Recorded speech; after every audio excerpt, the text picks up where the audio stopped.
मांग के साथ तुम्हारा मैंने मांग लिया संसार। मोहम्मद रफ़ी ने जब ये गाना गाया था तब सपने में भी नहीं सोचा था कि बहुत जल्द कोई उनके साथ के एवज में उनकी गायकी का संसार ही मांग लेगा।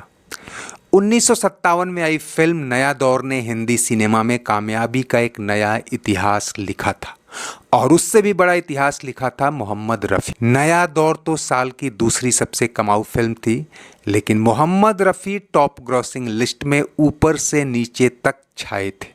साल की सबसे कमाऊ फिल्म तो महबूब खान की मदर इंडिया थी, दूसरे नंबर पर B.R. चोपड़ा की नया दौर और तीसरे पायदान पर गुरुदत्त की प्यासा। और इन तीनों ही फिल्मों के superhit cult classic music track में एक कॉमन लेकिन असाधारण नाम था मोहम्मद रफ़ी। और बात जिस साथ और संसार मांगने की कर रहे हैं वो वाकया है फिल्म नया दौर के प्रोड्यूसर डायरेक्टर B.R. चोपड़ा और मोहम्मद रफ़ी को लेकर। वैसे तो मोहम्मद रफ़ी ने चोपड़ा के लिए 1951 में आई उनकी पहली डायरेक्टोरियल फिल्म अफसाना के लिए गाया था, लेकिन कल्ट क्लासिक नया दौर के सुपर डुपर हिट गानों ने B.R. चोपड़ा को एहसास करा दिया कि उनकी कामयाबी में मोहम्मद रफ़ी की आवाज़ कितना मायने रखती है।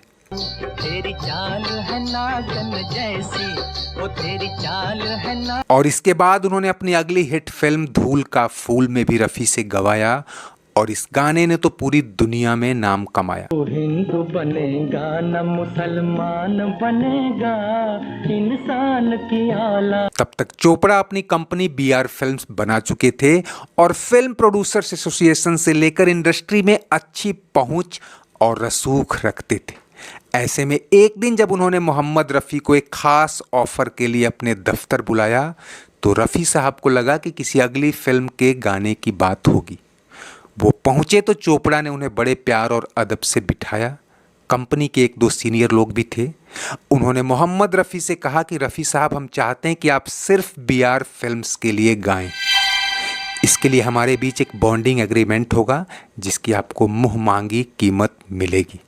फिल्म की कामयाबी और बढ़ते बजट के साथ आपको इंक्रीमेंट, बोनस, शेयर या जो भी आप चाहें सब मिलेगा। चोपड़ा को लगा कि मोहम्मद रफ़ी इस ऑफर से खुश होंगे क्योंकि B.R. फिल्म्स तब सबसे तेजी से बढ़ती कंपनी थी। हाथ में एक आध फिल्में रहती ही थी और उस दौर में गायकों के बीच भी स्टिफ कंपटीशन था। रफ़ी के अलावा मुकेश, हेमंत कुमार, मन्ना डे तो थे ही, किशोर कुमार ने भी कॉम्पिटिटिव चैलेंज ठोक दिया था। चोपड़ा ने ये जताने की कोशिश की कि आपको अब गानों के लिए इधर उधर नहीं भटकना पड़ेगा, आप हमारे परमानेंट फ्लैगशिप सिंगर होंगे। लेकिन दोस्तों, जंगल के शेर को कितनी भी बड़ी सर्कस कंपनी हायर करना चाहे तो पिंजरे में तो नहीं रहना चाहेगा। शायद रफ़ी साहब को भी तब ऐसा ही लगा हो। उन्होंने बड़ी विनम्रता से कहा कि मैं आपकी फिल्मों में गाने का वादा कर सकता हूं, लेकिन दूसरों के लिए न गाऊं ये कैसे हो सकता है। मैं किसी एक कंपनी से बंधा नहीं रह सकता। चोपड़ा पर तब नया दौर से मिली शोहरत और पैसा सिर चढ़कर बोल रहा था। उन्होंने रफ़ी साहब को कई और प्रलोभन दिए, लेकिन जब बात नहीं बनी तो उनका स्वर बदलने लगा। उन्होंने धमकी वाले अंदाज में कहा कि मैं चाहूं तो आप जैसे दूसरे कई और रफ़ी पैदा कर लूंगा, लेकिन मैं चाहूं तो दूसरे लोग आपको काम नहीं देंगे। मोहम्मद रफ़ी बिना कुछ कहे उल्टे पांव लौट आए। उधर चोपड़ा ऑफर ठुकराए जाने के बाद इतने बौखलाए कि मानो उन्होंने ठान ली कि अब रफ़ी से न तो अपनी फिल्मों में गंवाएंगे और ना ही उन्हें दूसरों को गंवाने देंगे। दोस्तों, ये वाकया कई बायोग्राफीज और फिल्मी रिपोर्ट्स में मिलता है। हालांकि ये बात सोर्सेस के हवाले से ही कही जाती है कि तब चोपड़ा ने कई प्रोड्यूसर्स पर दबाव बनाया था कि वो मोहम्मद रफ़ी से कोई गाना न गंवाएं, और अगले 2-3 साल तक वाकई मोहम्मद रफ़ी को गाने मिलने कम हो गए।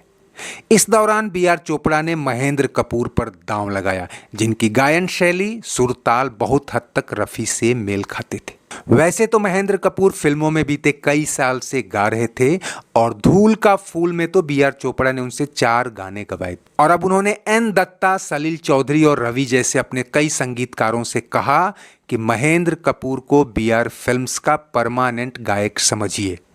मोहम्मद रफ़ी को अपना पसंदीदा गायक मानने वाले गीतकार साहिर लुधियानवी और संगीतकार रवि जैसों को तो चोपड़ा ने 2 टूक कह दिया कि आप महेंद्र कपूर को ही हमारा मोहम्मद रफ़ी समझिए।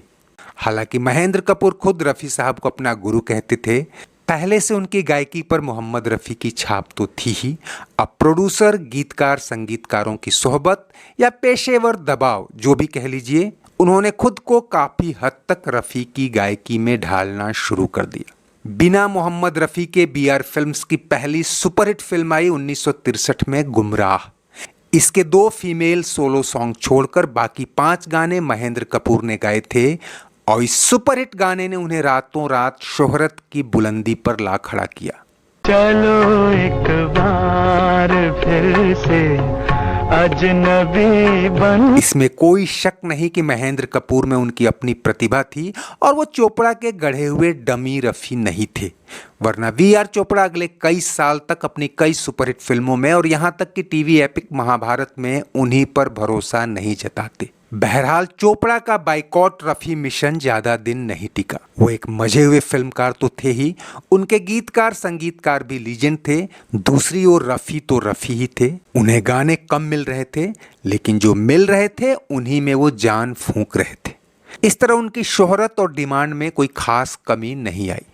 लेकिन साल 1965 में आई BR फिल्म्स की सुपरहिट कल्ट फिल्म वक्त के गानों की रिकॉर्डिंग के समय वो वक्त आया जब चोपड़ा को अपनी गलती का एहसास हुआ और रफ़ी का रुख करना पड़ा। हुआ ये कि वक्त के गाने कंपोज करने की जिम्मेदारी संगीतकार रवि पर थी और महेंद्र कपूर तो तयशुदा मेल वॉइस थे।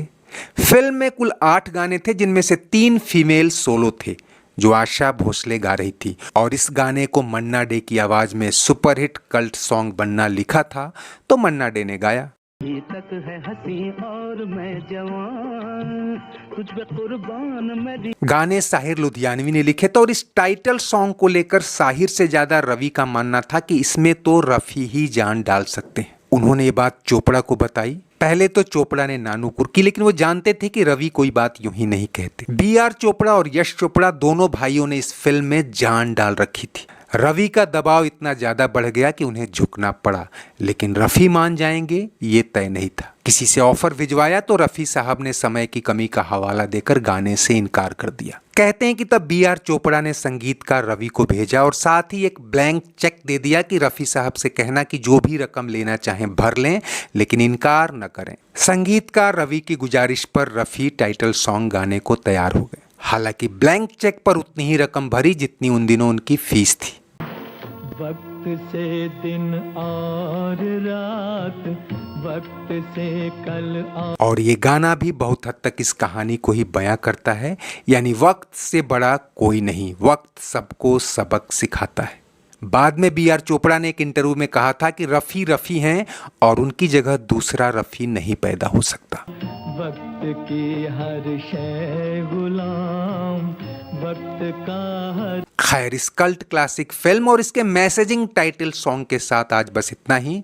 चलते चलते वीडियो लाइक और शेयर तो करें ही, अगर चैनल सब्सक्राइब नहीं किया है तो वो भी करते चलिए। कमेंट बॉक्स में आपकी हर राय का स्वागत है। शुक्रिया, नमस्ते, आभार।